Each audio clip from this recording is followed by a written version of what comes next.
Hello friends, welcome to our YouTube channel Adyan Sarthi. My name is Nilesh Modi and I am BTech student of Manet Bhopal. In the previous lecture, we have covered simple cubic unit cell, and in this lecture we will cover body centered cubic. Same information means firstly we will talk about coordination number, then relation between lattice parameter and radius, and in the last we will talk about packing efficiency or packing factor. So let's start, let's explore it. Hello everyone, so body centred cubic से start करते हैं. First of all, coordination number. In the previous lecture we have discussed what is coordination number. Coordination number means nearest atom which touches or at the minimum distance of a particular any atom. Okay. तो continue करते हैं. जैसे मान लीजिए ये body centred cubic है, तो body centred cubic मतलब इसमें जो एटम्स होंगे एक तो कॉर्नर्स पे होंगे और एक एटम होगा हमारे बॉडी के सेंटर पर. ठीक है, जो मेन डायगोनल होता है इसका उसके सेंटर पर. ठीक है, तो अब हमने कोऑर्डिनेशन नंबर को क्या बोला है? Nearest distance. Nearest distance. तो हम देखते हैं, चेक करते हैं कि किन एटम के बीच की डिस्टेंस जो है नियरेस्ट है. जैसे ये तो एज लेंथ या फिर लैटिस पैरामीटर, ये तो ए है. ठीक है, और ये वाला जो डायगोनल है, इस डायगोनल की डिस्टेंस कितनी है? √3a. अब हमने क्या बोला है कि ये जो एटम है, ये एटम इस डायगोनल के सेंटर पर पोजीशन है. ठीक है, मतलब इस एटम से इसकी डिस्टेंस कितनी हो जाएगी? जैसे मान लीजिए ये हमारा डायगोनल है, एक एटम यहां है, एक एटम यहां है और एक इसके सेंटर पे है. तो ये वाली डिस्टेंस कितनी हो जाएगी? √3a/2. अब √3a/2 जो होती है, ये डिस्टेंस हमारी a से कम होती है. ठीक है, इसका मतलब कि ये जो एटम है, ये एटम हमारा नियरेस्ट एटम होगा इस एटम से.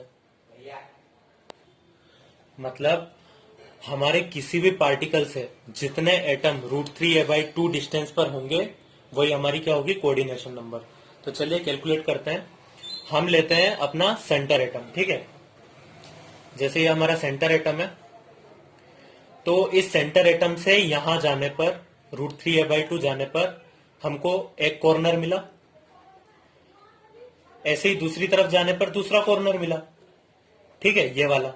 अगर हम इधर जाएंगे तो एक और कॉर्नर मिलेगा और इधर जाएंगे तो एक और कॉर्नर मिलेगा. मतलब हमको कुल मिला के क्या पता चल रहा है कि जो हमारा सेंटर एटम है वो हमारे सभी कॉर्नर एटम से अटैच्ड होगा. ठीक है, मतलब हमारे कॉर्नर एटम कितने हैं? 1 2 3 4 5 6 7 8 कॉर्नर एटम्स है. मीन्स जो हमारा सेंटर एटम होगा वो कितने एटम से कनेक्टेड होगा? 8 एटम से. मतलब कोऑर्डिनेशन नंबर कितनी हो जाएगी इसकी? 8. ये हमने डायग्राम से देखा है. ठीक है, यहाँ पे विजुअलाइज करने में आपको थोड़ी सी परेशानी होगी. जैसे ये हमने एक डायगोनल बनाया है, ये दूसरा डायगोनल बनाया है, तीसरा डायगोनल कुछ इस तरह से बनेगा. ठीक है, तो ऐसे 8 एटम से कनेक्टेड है. ठीक है, तो ये हमारी कोऑर्डिनेशन नंबर हो गई. अब हम रिलेशन की बात करते हैं. Relation between lattice parameter and radius. तो हमने ये तो देख लिया प्रीवियस स्लाइड में क्या, कि जो हमारे एटम्स होंगे नियरेस्ट एटम वो कहां पे सिचुएटेड होंगे? बॉडी डायगोनल के अलोंग. ठीक है, जैसे ये हमारा बॉडी डायगोनल है, तो एक्चुअली होता क्या है कि ये जो एटम्स होते हैं, जैसे ये हम क्यूब बना लेते हैं छोटा सा.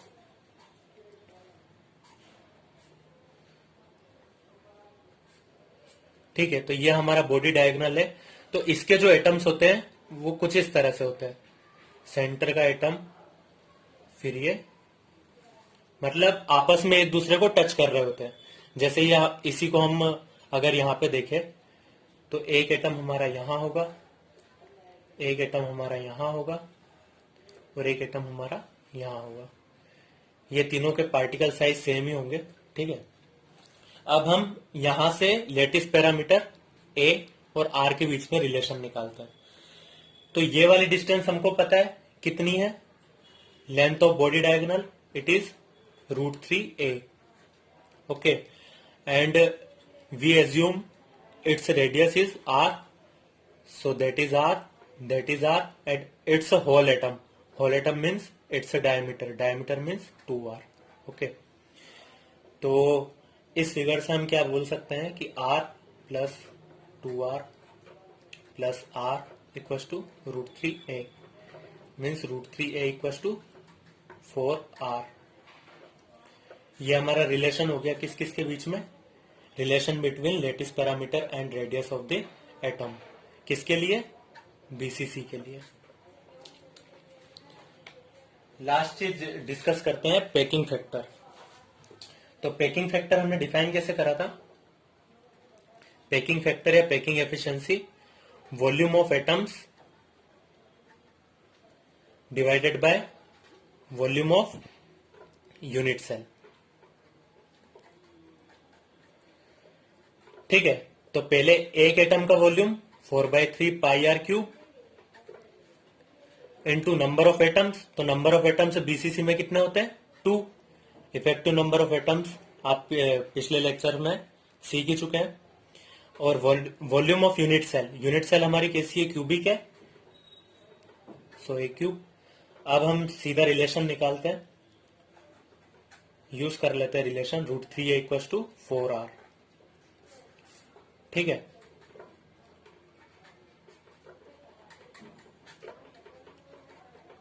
ये हमारा पूरा कैलकुलेशन का पार्ट है। तो ए की वैल्यू हम यहां से लिख देते हैं 4r बाय √3 मीन्स 4 का क्यूब r का क्यूब डिवाइडेड बाय √3 का क्यूब। इस r क्यूब से r क्यूब कैंसिल, 1/4 से 1/4, यहाँ पे 4 स्क्वायर रहेगा। थोड़ी सी और कैलकुलेशन पार्ट करते हैं तो यह हमारा आ जाएगा √3 पाई बाय 8। इस 3 को हम √3 का स्क्वायर लिख सकते हैं। तो √3 के स्क्वायर से √3 का क्यूब कैंसिल हो जाएगा, √3 ऊपर चले जाएगा। ये आपका कैलकुलेशन पार्ट है। इसको आप कैलकुलेट करेंगे तो ये आपका आएगा 0.62 या फिर इसी को हम बोलेंगे 62%, ठीक है। चलिए तो लेक्चर को समराइज कर देते हैं। तो हमने क्या क्या देखा है, सबसे पहले बीसीसी की बात करी थी हमने, ठीक है। तो बीसीसी में सबसे पहले हमने देखा कि कोऑर्डिनेशन नंबर कितनी होती है, 8, जो कि सभी के कॉर्नर्स होते हैं। कॉर्नर्स मीन्स हमने जो एटम लिया था वो बॉडी डायगोनल लिया था, तो उसके करस्पॉन्डिंग जो कॉर्नर एटम था वो नियरेस्ट एटम था, ठीक है। फिर इसके बाद हमने देखी थी रिलेशन किस किस के बीच में, a equal to 4r upon √3, ये एक रिलेशन देखा था। और लास्ट में हमने पैकिंग एफिशिएंसी देखी जो कि कितनी आई थी, 62%। ये आपका summarised part of the lecture है। तो आपको एक रिजल्ट के तौर पर इसे याद रख सकते हैं। I hope you enjoyed this lecture very well and आपको सब कुछ समझ आ ही गया होगा। I hope you will continue this lecture series and please suggest this lecture series to your friends also. Thanks a lot. Please like, comments and share.